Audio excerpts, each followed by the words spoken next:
carbohidratos, lípidos y proteínas, que son los principales proveedores de nutrientes en la dieta. Vamos a hablar de los carbohidratos. Se les conoce como carbohidratos porque en su fórmula los átomos de hidrógeno y oxígeno están unidos entre sí, pero en realidad estas moléculas no son átomos de carbono hidratados, es decir, no están enlazados a moléculas de agua, sino que constan de átomos de carbono unidos a otros grupos funcionales como el carbonilo y el hidroxilo. Este nombre de carbohidratos proviene de una nomenclatura química usada desde el siglo XIX y que ha permanecido hasta la actualidad simplemente por convención. Vamos a recordar en sus clases de química en la misma universidad seguramente vieron los grupos funcionales y recordemos que un grupo funcional es un átomo o un conjunto de átomos unidos a una cadena carbonada. Los grupos funcionales son los responsables de la reactividad y propiedades químicas de los compuestos orgánicos. Bien, entonces los carbohidratos representan la mayor fuente de calorías de la dieta, ya que constituyen entre el 45 y el 65% de la ingestión calórica. Así debe ser ese porcentaje el que debemos ingerir en nuestra dieta. Los hay simples y los hay complejos. Los simples se digieren más rápidamente que los complejos y ejemplos de carbohidratos son almidón, sacarosa, lactosa, fructosa, maltosa, glucosa, entre otros. Las fuentes naturales de los carbohidratos son las frutas y las verduras, o sea, son generalmente de origen vegetal y su función principal es aportar energía al organismo. Vimos también en el foro que los hay de fuentes industrializadas, como la misma azúcar refinada, los dulces, los jugos procesados, mermeladas, jaleas, toda la bollería, etcétera. Bien. Los carbohidratos están formados por carbono, hidrógeno y oxígeno, y en algunos casos interviene también el nitrógeno y el fósforo. En años recientes se ha descubierto que el átomo de oxígeno en algunos azúcares es reemplazado por azufre o por fósforo. Estos se llaman tioglucósidos o glucosinolatos. Son moléculas que contribuyen a la defensa de las plantas frente a insectos y patógenos y también tienen propiedades benéficas para la salud humana. ¿Por qué? Porque su mecanismo potencial de protección frente a infecciones y cáncer se ha visto que lo confieren estos tioglucósidos. Estas moléculas se encuentran en la col, en el brócoli y en la coliflor y en la mostaza. Aquí una acotación, les digo que el brócoli silvestre no existe.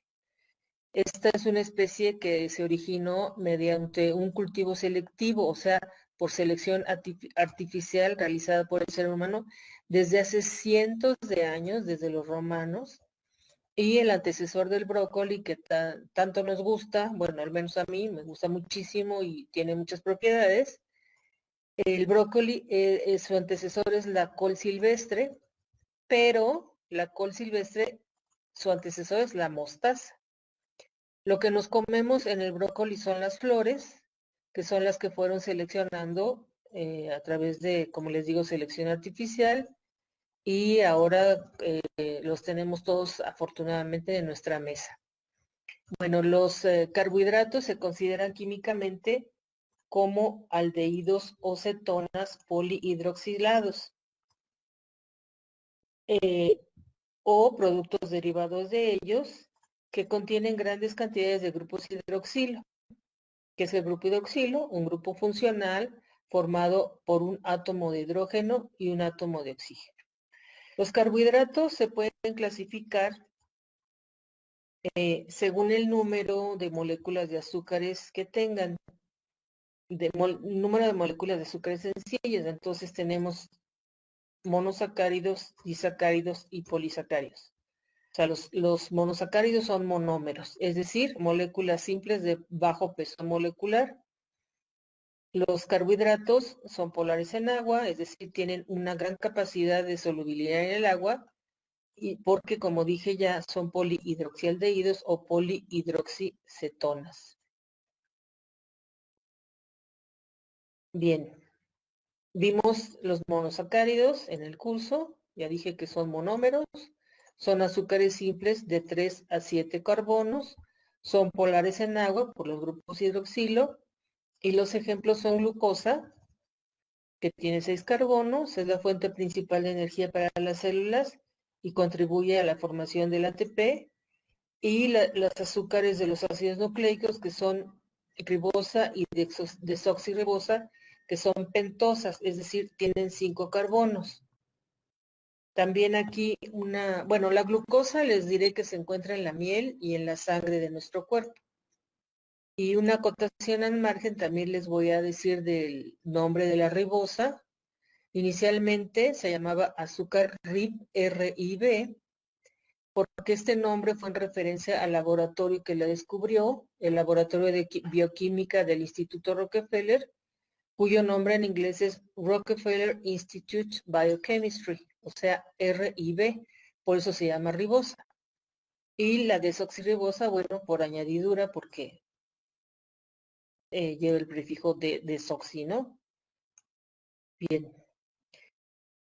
También vimos los disacáridos, están formados por 2 monosacáridos.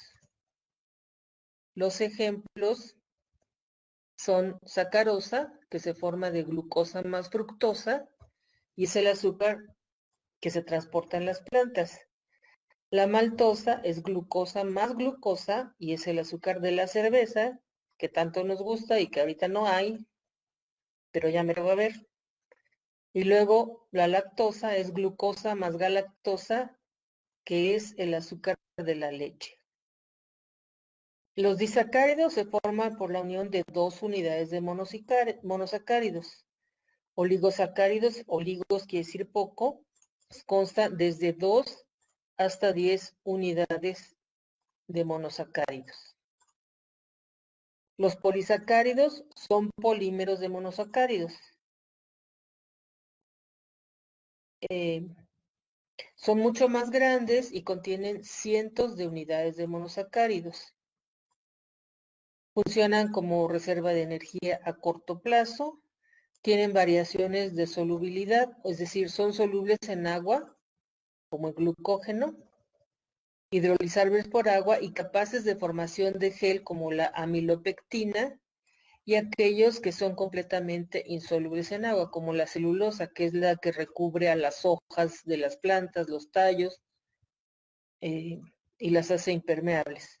Entonces, como ejemplo tenemos el glucógeno, que es la forma en la que los mamíferos, como nosotros, guardamos la glucosa. Se puede mantener en el hígado por medio de gránulos y también en los músculos, aunque en menor cantidad, y su almacenamiento y liberación se controla por la hormona insulina.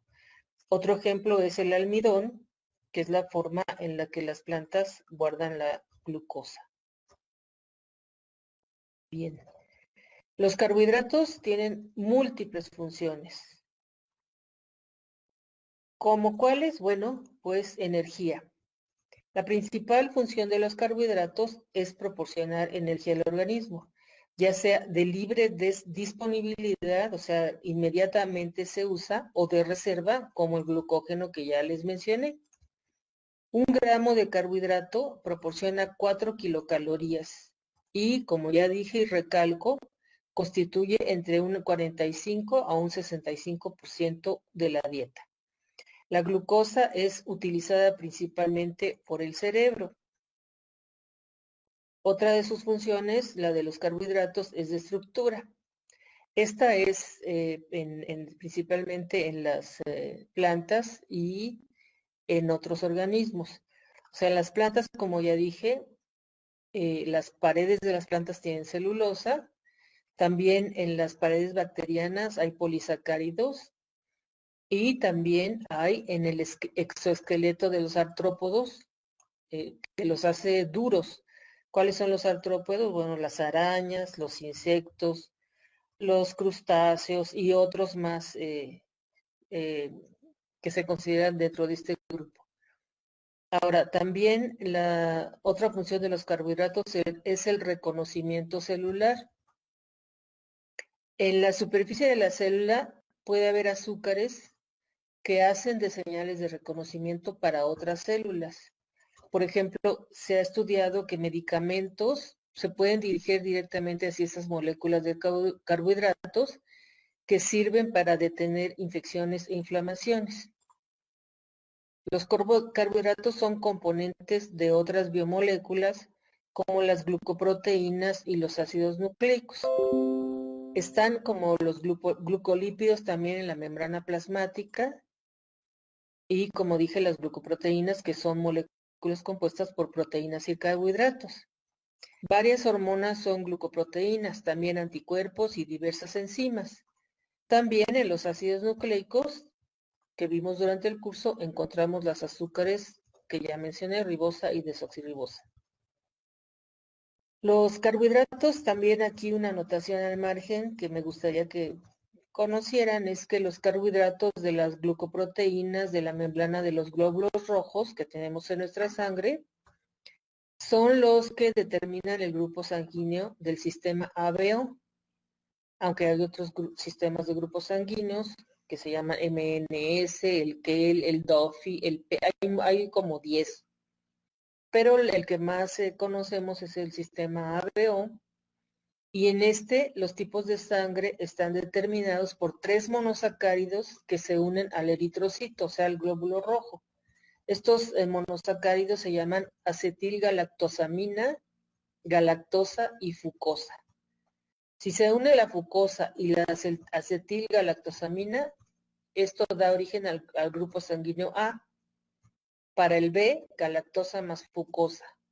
Para el AB, acetilgalactosamina más fucosa y galactosa más fucosa. Y cuando solamente hay fucosa, es el grupo O, aunque en realidad debe llamarse grupo 0, pero se conoce como grupo O. Bien, ahora vamos a pasar a los lípidos, que también es una macromolécula importantísima, son sumamente interesantes. Están formados por carbono, hidrógeno y oxígeno.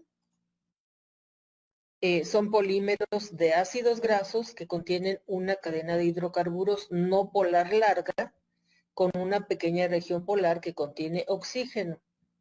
Los lípidos son la fuente más concentrada de energía, son componentes estructurales del cuerpo y transportan vitaminas liposolubles, pueden almacenarse en el tejido adiposo y este tejido libera ácidos grasos cuando se requiere energía en nuestro cuerpo, por ejemplo, cuando hemos pasado un periodo de ayuno. Y las fuentes naturales, como también vimos en el foro, son aceites, principalmente aceites, pescados, semillas y aguacate, aunque hay otras como lo vimos. Bien. Los lípidos se dividen, hay varios tipos de clasificaciones en los lípidos, realmente es complicado porque son moléculas complicadas en sí, sí, así es, como lo digo, pero bueno, por su polaridad, que ya vimos que significa polar, se dividen en polares, que tienen enlaces sencillos, tienen una región hidrófoba, o sea que no les gusta el agua, y una región hidrófila, que son afines al agua. Y se dividen también en no polares, que tienen enlaces dobles, y pues su polaridad no es realmente apreciable. Ahora, hay otra división que es con base en la presencia de ácidos grasos y se dividen en saponificables y no saponificables. ¿Qué es un lípido, saponificable? Es el que puede descomponerse en moléculas más pequeñas por hidrólisis. Sufre una hidrólisis alcalina. Y los no saponificables, por el contrario, no tienen hidrólisis. La saponificación es la reacción que produce la formación de jabones. es la disociación de grasas en un medio alcalino, donde se separa la glicerina y los ácidos grasos. Los lípidos saponificables se dividen en lípidos simples y lípidos compuestos. Los simples son los ésteres de ácidos grasos con varios alcoholes y los compuestos son ésteres de ácidos grasos que contienen otros grupos además del alcohol y un ácido graso. Aquí en la figurita en azul se puede ver la clasificación de los lípidos resumida. Bueno, dentro de la clasificación de saponificables y no saponificables, vimos varios tipos, entre ellos los ácidos grasos, que son los componentes básicos de la grasa del cuerpo y de los alimentos que comemos. Estos ácidos grasos se agrupan de a tres, o sea, forman una nueva molécula denominada triglicérido, porque son de 3 tri. Su principal función es el almacenamiento de energía y son combustibles de la célula, y los hay con enlaces sencillos que se llaman saturados y con enlaces dobles que se llaman insaturados. Bueno. También vimos los fosfolípidos. Los fosfolípidos contienen ácidos grasos, alcohol y ácido fosfórico. Tienen cabezas hidrofílicas y colas hidrofóbicas, como se ve en la figura que tiene fondo oscuro. La cabeza es hidrofílica y las colas hidrofóbicas. Hasta parece un marcianito. Y como vimos, en la membrana celular los lípidos se acomodan en una bicapa. Aquí en la figura que yo les puse se puede ver las cabezas hidrofílicas en morado y las colas hidrofóbicas en un naranja claro.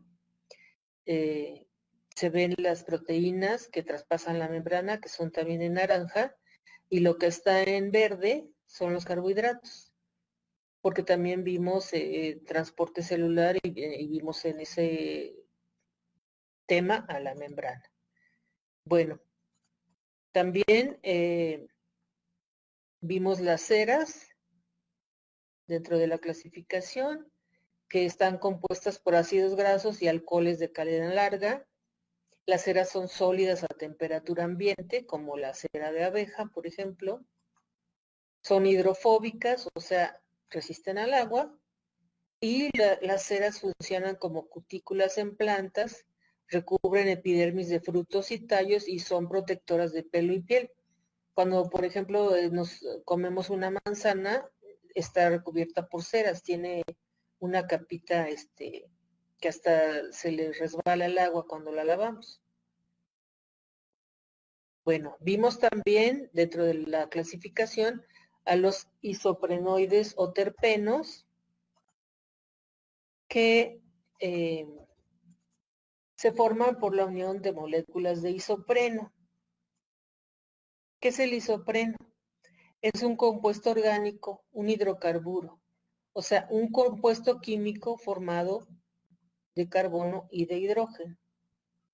Los isoprenoides o terpenos se clasifican de acuerdo al número de isoprenos que componen la molécula, desde monoterpenos hasta politerpenos. El colesterol, que es un esteroide, es derivado de los triterpenos. Y el colesterol, que es muy importante en nuestro cuerpo, es un componente de la membrana celular. También en la membrana está el colesterol. Y es precursor de la testosterona y de los estrógenos. Ahora, vimos dentro de los lípidos sus funciones, que son varias también.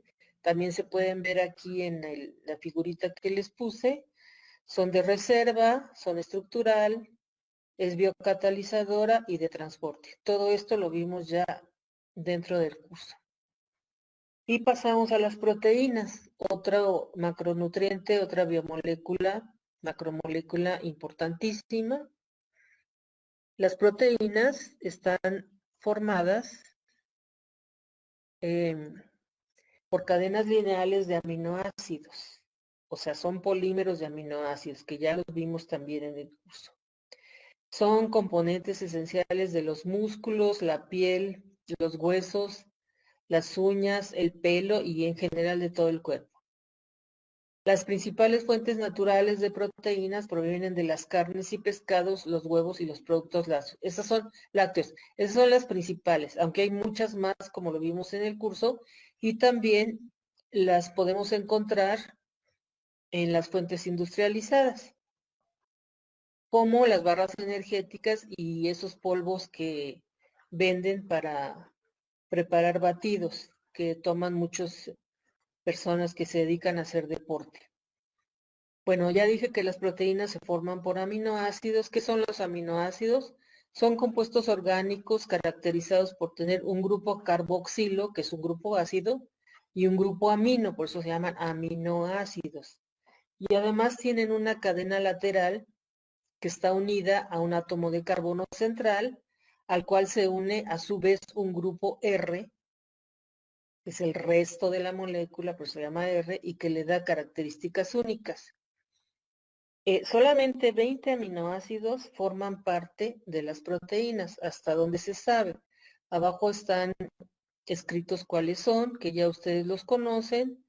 Tienen muy diversas y muy importantes funciones que también ustedes hicieron una tarea acerca de eso. Y la división es polares y no polares y ácidos y básicos. Bueno,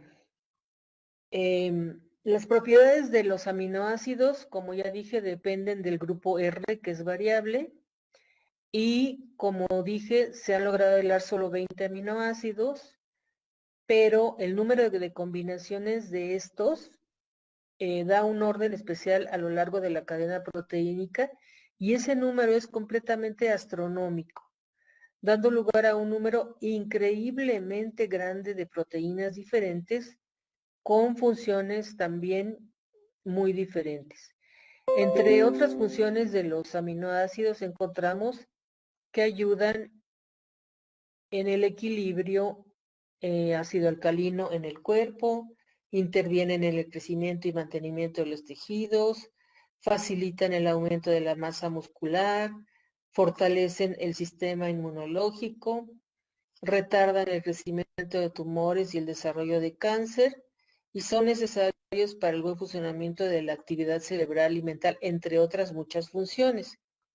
Y bueno, dije, los se clasifican en polares, que son los que tienen carga, los apolares no tienen, y los ácidos que tienen una carga negativa en contraposición de los básicos o alcalinos que la tienen positiva. Bien, vimos que las proteínas tienen diversas estructuras y con base en ellas se pueden clasificar también. Son primaria, secundaria, terciaria y cuaternaria. Conforme se van uniendo los aminoácidos y se forma la proteína, la cadena polipeptídica se pliega de tal manera que adquiere una estructura tridimensional específica. Así se tienen varias estructuras en las proteínas que involucran diferentes fuerzas que las mantienen estables.